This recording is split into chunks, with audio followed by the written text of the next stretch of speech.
Hello ಸ್ನೇಹಿತರ, ಸ್ವಾಗತ ನನ್ನ ಚಾನಲ್ಗೆ. ಇವತ್ತು ಯಾವ ಮೂವಿ ಬಗ್ಗೆ ರಿವ್ಯೂ ಮಾಡ್ತಾ ಇದೀವಿ ಅಂದ್ರೆ ಡೆವಿಲ್ ಅಂತ. ಹಾಗೆ ಈ ಮೂವಿಯ ಒನ್ ಲೈನರ್ ಸ್ಟೋರಿ ವಿಚಾರಕ್ಕೆ ಬಂದ್ರೆ, ಒಂದು ಅರಮನೆ, ಆ ಅರಮನೆಯಲ್ಲಿ ಒಂದು ಕೊಲೆ ನಡೆದಿರುತ್ತೆ.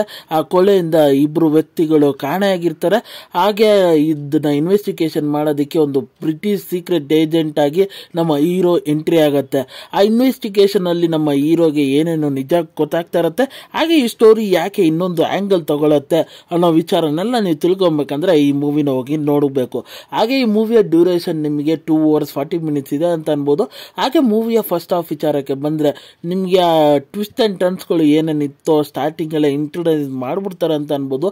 ಆದರೆ ಸ್ಟೆಪ್ ಬೈ ಸ್ಟೆಪ್ ನಿಮಗೆ ಕಥೆಯನ್ನು ನರೇಷನ್ ಮಾಡ್ಕೊಂಡು ಹೋಗೋ ವಿಧಾನ ಆಗಲಿ, ಹಾಗೆ ಹೀರೋ ಮತ್ತು ಹೀರೋಯಿನ್ನ ಇಬ್ಬರ ಭೇಟಿ ಸೀನ್ಸ್ಗಳಾಗಲಿ, ಹಾಗೆ ಅದರಲ್ಲಿ ಕೆಲವೊಂದು ಸಸ್ಪೆನ್ಸ್ಗಳನ್ನು ಇಂಟ್ರೊಡ್ಯೂಸ್ ಮಾಡಿರೋ ವಿಧಾನ ಆಗಲಿ, ಹಾಗೆ ಆ ಕ್ರೈಮ್ ಇನ್ವೆಸ್ಟಿಗೇಷನ್ ಸೀನ್ಸ್ಗಳನ್ನು ಎಂಟರ್ಟೈನ್ಮೆಂಟ್ ಆಗಿ ಎಂಗೇಜಿಂಗ್ ಆಗಿ ತಗೊಂಡೋಗಿರೋ ವಿಧಾನ ಆಗಲಿ ಚೆನ್ನಾಗಿದ್ವು ಅಂತ ಅನ್ಬೋದು. ಆದರೆ ಸ್ಟೋರಿ ಹೋಗ್ತಾ ಹೋಗ್ತಾ ನನಗೆ ಈಸಿಯಾಗಿ ಪ್ರಿಡಿಕ್ಟ್ ಮಾಡೋ ಥರ ಎಲ್ಲ ವಿಚಾರಗಳು ಇದ್ವು ಅಂತ ಅನ್ಬೋದು. ಹಾಗೆ ಆ ಸ್ಟೋರಿ ಗ್ರಿಪ್ಪಿಂಗ್ ಆಗಿದ್ರೂ ನನಗೆ ಆ ಪ್ರಿಡಿಕ್ಷನ್ ಇಂದ ಎಲ್ಲೋ ಒಂದೊಂದು ಕಡೆ ನನಗೆ ಬೇಜಾರಾಗ್ತಾ ಇತ್ತು. ಹಾಗೆ ಲ್ಯಾಕ್ ಫೀಲಿಂಗು ಹೊಡಿತಾ ಇತ್ತು ಅಂತ ಅನ್ಬೋದು. ಹಾಗೆ ಮೂವಿಯ ಇಂಟರ್ವಲ್ ಭಾಗ ಫಸ್ಟ್ ಹಾಫ್ ಸ್ವಲ್ಪ ಎಂಟರ್ಟೈನ್ಮೆಂಟ್ ಆಗಿ ಫನ್ನಿ ಆಗಿದ್ರು, ಸೆಕೆಂಡ್ ಹಾಫ್ ಇನ್ನೊಂದು ಚೂರು ಚೆನ್ನಾಗೇ ತಗೊಂಡೋಯ್ತು ಅಂತ ಅನ್ಬೋದು. ಒಂದು ಕ್ಯೂರಿಯಾಸಿಟಿನ ಬಿಲ್ಡಪ್ ಮಾಡ್ಕೊಂಡು ಹೋಯ್ತು ಅಂತ ಅನ್ಬೋದು ಸೆಕೆಂಡ್ ಹಾಫ್. ಹಾಗೆ ಆ ಕ್ಲೈಮ್ಯಾಕ್ಸ್ ಆಕ್ಷನ್ ಸೀನ್ ಇದೆಯಲ್ಲ ಗುರು, ಅದು ಎಷ್ಟು ಖರಾಬ್ ಆಗಿತ್ತಂದ್ರೆ ಅಷ್ಟು ಖರಾಬ್ ಆಗಿತ್ತು. ಅದು ಹಲವಾರು ವಿಚಾರಗಳು ನಮಗೆ ಸ್ಕ್ರೀನ್ ಮೇಲೆ ಕಾಣಿಸ್ತಾ ಇದ್ರು ಅದನ್ನ ಇಗ್ನೋರ್ ಮಾಡದೆ ಇರೋ ತರ ಇರಕ್ ಆಗದೇ ಇಲ್ಲ. ಫಾರ್ ಎಕ್ಸಾಂಪಲ್, ಅಲ್ಲಿ ಅಷ್ಟೊಂದು ಬ್ರಿಟಿಷ್ ಸೈನ್ಯ ನಮ್ಮ ಹೀರೋನ ಅಟ್ಯಾಕ್ ಮಾಡ್ತಾ ಬಂದ್ರೆ ನಮ್ಮ ಹೀರೋ ನಿಂತ್ಕೊಂಡು ಹೊಡಿತಾ ಇರ್ತಾರೆ. ಆದ್ರೆ ಅಲ್ಲಿ ಕೆಲವೊಂದು ಸೈನಿಕರು ಹಾಗೆ ಸುಮ್ಮನೆ ನಿಂತಿದ್ದಾರೆ. ಅದು ವಿಜುವಲಿ ಆ ಥರನೆಲ್ಲ ತೋರಿಸ್ತಾ ಇದ್ದಾಗ ನಮಗೆ ಆ ಮೂವಿಯ ಆ ಕ್ಯೂರಿಯಾಸಿಟಿನೇ ಬೇಜಾರಾಗೋಗ್ಬಿಡುತ್ತೆ ಅಂತ ಅನ್ಬೋದು. ಆ ಥರ ಸೀನ್ಸ್ಗಳು ಈ ಮೂವಿಯಲ್ಲಿ ಹಲವಾರು ಸೀನ್ಸ್ಗಳಲ್ಲಿ ಇತ್ತು ಅಂತ ಅನಿಸ್ತು ನನಗೆ. ಹಾಗೆ ಮೂವಿಯಲ್ಲಿ ಆ ಸೆಕೆಂಡ್ ಹಾಫಲ್ಲಿ ಕೆಲವೊಂದು ಟ್ವಿಸ್ಟ್ ಆ್ಯಂಡ್ ಟರ್ನ್ಸ್ಗಳು ನನಗೆ ಮದುವಾಗಿತ್ತು ಅಂತ ಅನ್ಬೋದು. ಆನೆ ಹೀರೋನಿಗೆ ಇನ್ನೊಂದು ಆ್ಯಂಗಲ್ ಕೊಟ್ಟಿದ್ದು ಅದು ಇನ್ನೂ ಮೂವಿಗೆ ಒಂದು ಬೂಸ್ಟ್ ಅಪ್ ಆಯಿತು ಅಂತಲೂ ಅನ್ಬೋದು.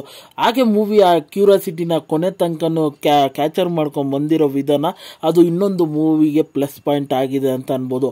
ಹಾಗೆ ಮೂವಿಯಲ್ಲಿ ನನಗೆ ಬ್ಯಾಕ್ಗ್ರೌಂಡ್ ಮ್ಯೂಸಿಕ್ ಓಕೆ ಇಷ್ಟ ಆಗಿತ್ತು. ಸಾಂಗ್ಸ್ಗಳು ನನಗೆ ಆವ್ರೇಜ್ ಆಗಿದ್ವು ಅಂತ ಅನ್ಬೋದು. ಹಾಗೆ ಆ ವಿಜುವಲಿ ಸಿಕ್ಕಾಪಟ್ಟೆ ಚೆನ್ನಾಗಿ ಕೊಟ್ಟಿದ್ದಾರೆ ಅಂತ ಅನ್ಬೋದು. ಆ 40 ಫೀಲ್ನ ತರಕ್ಕೆ ಪ್ರಯತ್ನ ಮಾಡಿದ್ದಾರೆ, ಅದೆಲ್ಲೂ ಫೀಲ್ ಆಗಲ್ಲ ಅಂತ ಅನ್ಬೋದು ಮೂವಿಯಲ್ಲಿ. ಹಾಗೆ ಮೂವಿಯಲ್ಲಿ ಡೈಲಾಗ್ಸ್ಗಳು ಚೆನ್ನಾಗಿ ಬರ್ಕೊಂಡಿದ್ದಾರೆ ಅಂತ ಅನ್ಬೋದು.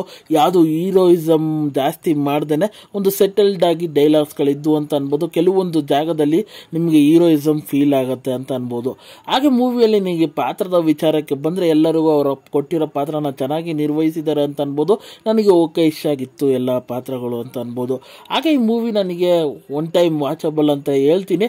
ಹಾಗೆ ಈ ಮೂವಿ ಖಂಡಿತ ಒಂದು ಫ್ಯಾಮಿಲಿ ಸಮೇತ ನೋಡ್ಬೋದಾದಂಥ ಮೂವಿ.